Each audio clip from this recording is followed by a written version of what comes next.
Latest আপডেটের জন্য ultra চ্যানেলকে সাবস্ক্রাইব করুন আর বেল আইকন প্রেস করতে ভুলবেন না।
মেয়েটা কোথায়? বল্লু বাঁচিয়ে নিয়ে গেছে। বাল্লু বাল্লু বাল্লু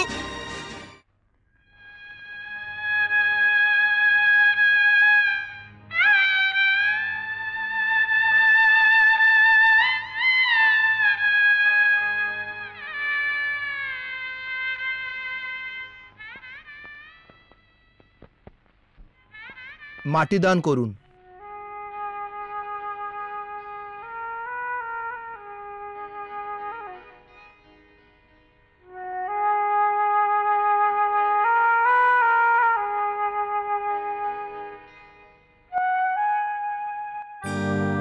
তোমার আর বানুর লাশ বেওয়ারিশ নয়। বলবীরকে এর দাম দিতে হবে।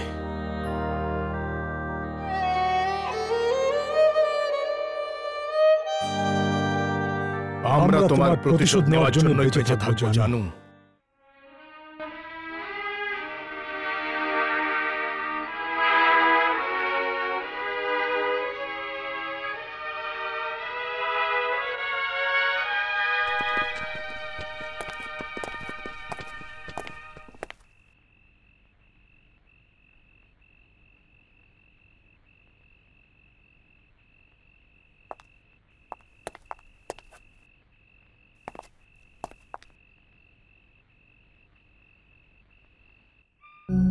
রঘু দাদা, বলবীর পাপ্পুকে তুলে নিয়ে গেছিল ওর প্রাণ বাঁচানোর জন্য। কাপুর সাহেবকে জানু আর বানুর প্রাণ নিতে হলো। জানুও কারুর ছেলে ছিল কাপুর সাহেব, বানুও কারুর মেয়ে ছিল। এই জন্যই তো লজ্জায় আমার মাথা নিচু হয়ে গেছে। ওনাকে ক্ষমা করে দিন রঘু দাদা। ওনাকে বলো ওদের কবরের সামনে গিয়ে ক্ষমা চাইতে।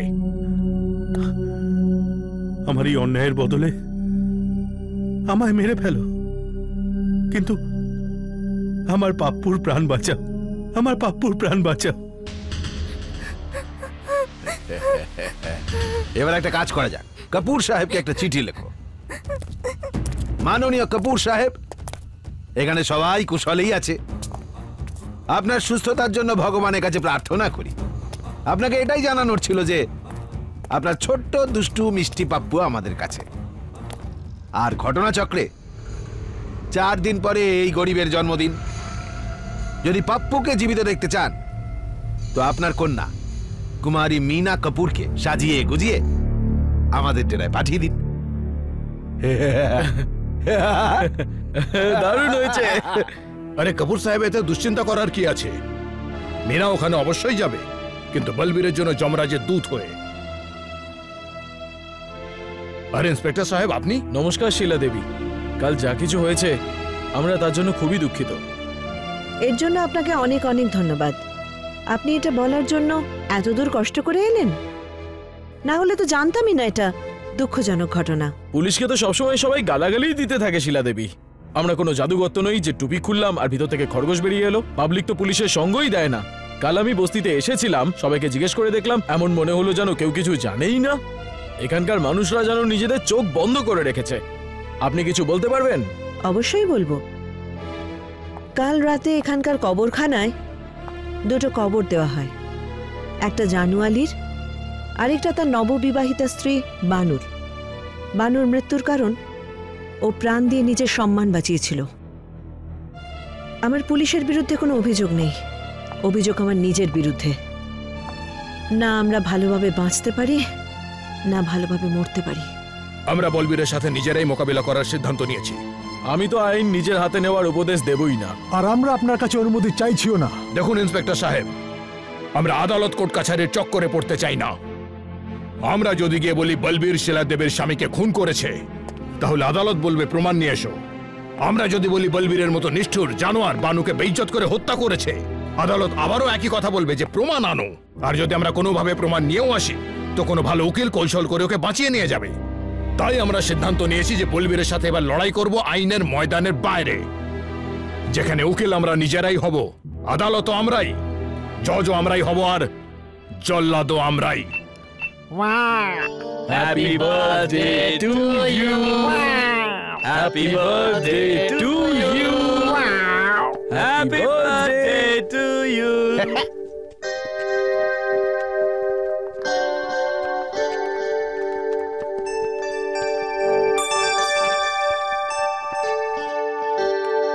দাঁড়াও, আগে নিজের দেওয়া কথা রাখো। আমি তোমার কাছে এসেছি, আমার ভাইকে ছেড়ে দাও। আরে এত তাড়াহুড়োর কি আছে সোনামণি? এখনো তো সারা দিন রাত পরে। একবার চোখের দেখা তো দেখতে দাও। দেখতে চাও তুমি? ওই দেখো গুলু গুলু গুলু।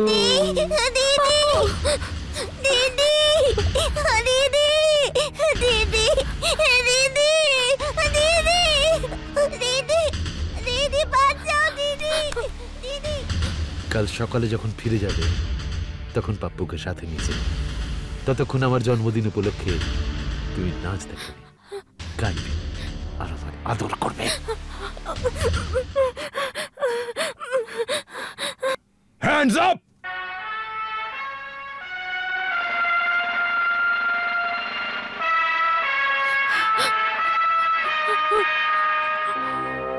খেল খতম। কেউ যদি নিজের জায়গা থেকে নড়ো তো শেষ করে দেব।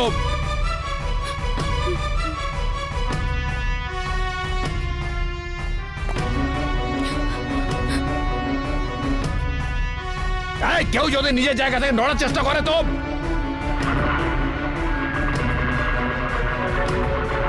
এসো পাপ্পু।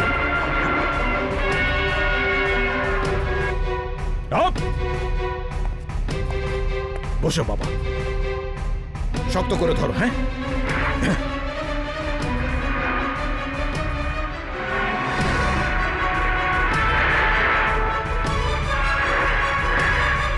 তাড়া করো বদমাশগুলোকে।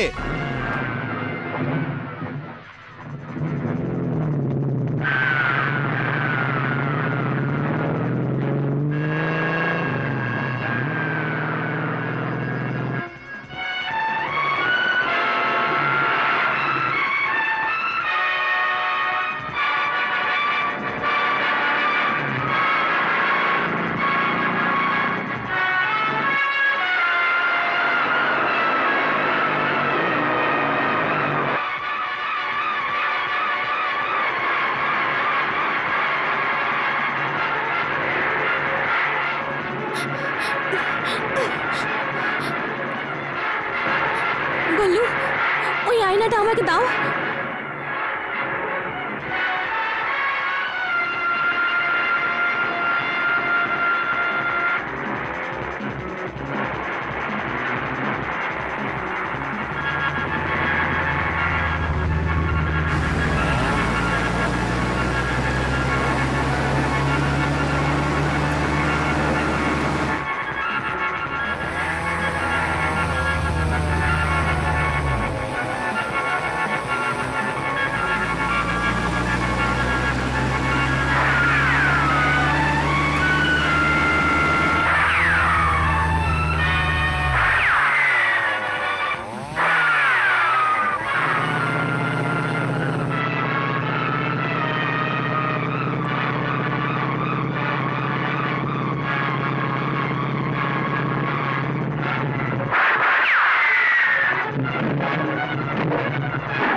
বললু, তুই মীরার পাপ্পুকে নিয়ে হসপিটালে চলে যা, আমি ওদেরকে এখানেই আটকাচ্ছি।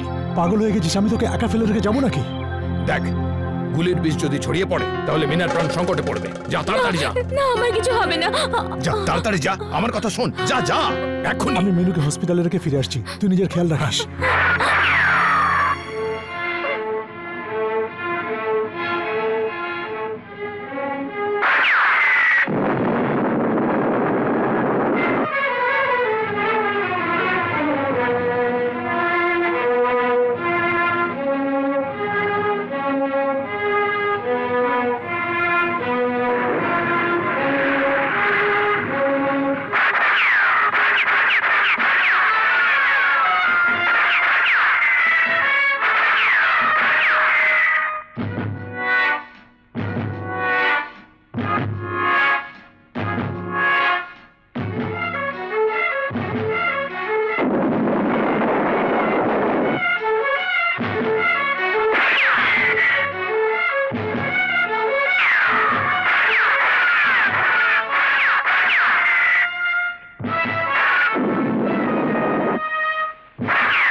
এই শালাটা কোথায় গেল?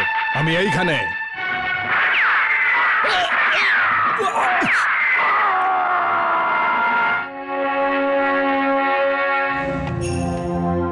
বলবীর, এবার তোর পালা।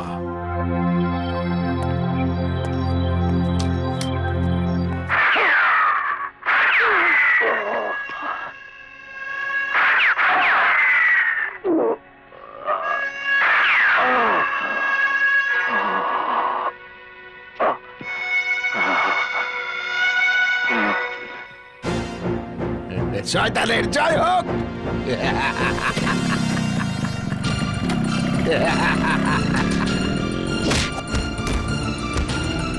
বলবীর, বলবীর,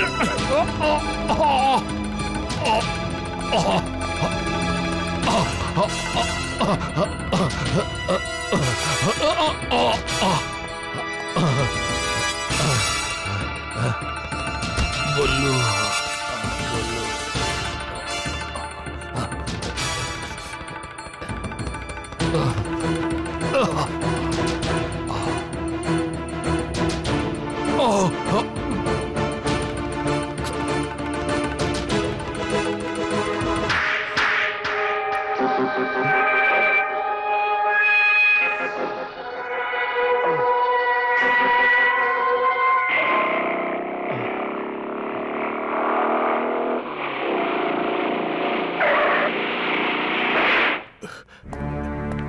রঘু, রঘু, এটা কি হলো রঘু? কি হলো? কিচ্ছু না, ওই বদমাস বলবীর আমাকে পেছন থেকে গুলি মেরেছে। দেখ, তুই আমার জন্য চিন্তা করিস না, ও ওদিকে গেছে। ওকে ধরাটা ভীষণ জরুরি। বললু, শিলা দেবীকে দেওয়া কথাটা তোর মনে আছে তো? না রঘু, আমি তোকে একা রেখে যেতে পারবো না রঘু। আমার কিচ্ছু হবে না বন্ধু। শিলা দেবীকে দেওয়া কথা না রেখে যদি আমি মারা যাই তো তোকেও ধিক্কার বন্ধু, তোকেও ধিক্কার রে। না রে বন্ধু, তোর দেওয়া কথা আমি রাখবো, নিশ্চয়ই রাখবো। বলবীর!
এটা সেই জায়গা যেখানে তুই ডিএসপি রঞ্জিত সিংকে ফাঁসিতে ঝুলিয়েছিলি। ওঠ! উস! উস! না বললো ওকে, ওকে আমরা মারবো না, ওকে শিলা দেবী মারবেন। আমি শিলা দেবীকে কথা দিয়েছি, আমি শিলা দেবীকে কথা দিয়েছি।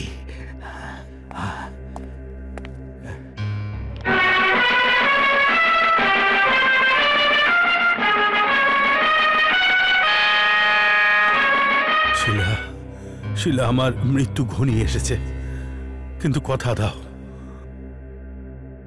কথা দাও যে এই বদমাইশ বলবীরকে তুমি তকতে তকতে মারবে।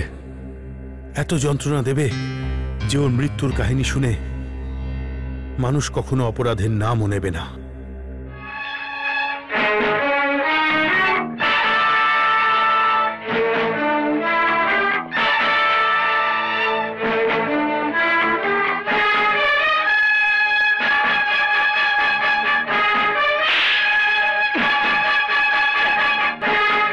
मारुन शिला देवी, आरो मारुन।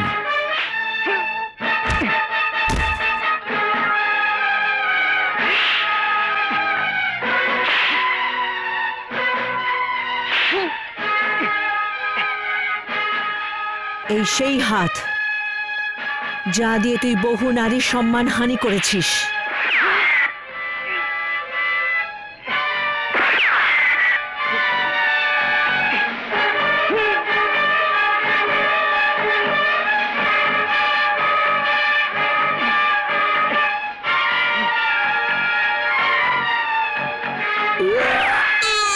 এই পা দিয়ে তুই অনেক মানুষের স্বপ্ন চুরমার করে দিয়েছিস।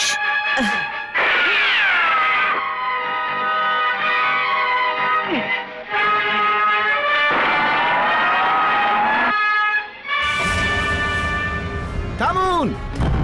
আইনকে নিজের হাতে তুলে নেবেন না। আইনের কোনো শাস্তিকে আমি ভয় পাই না। একে মারার অপরাধে আইন আমাকে ফাঁসি দেবে তো, নয়তো আপনি আমাকে মেরে ফেলবেন। আমি তো সেদিনই মরে গেছিলাম যেদিন আমার স্বামীকেও মেরে ফেলেছিল আর আমাকে অসম্মান করেছিল। এটা করবেন না, করবেন না শিলা দেবী।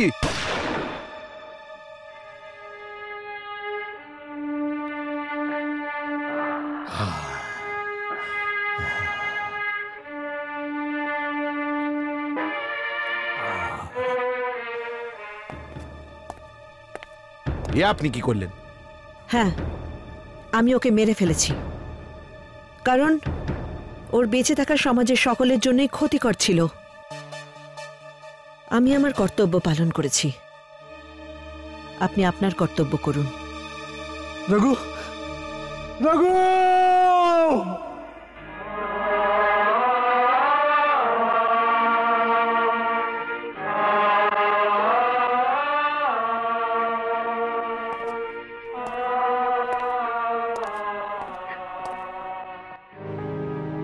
রঘু, আমার নাম যদিও রঘুনাথ শাস্ত্রী, কিন্তু আমি ভালো মানুষ নই, আমি হলাম গুন্ডা।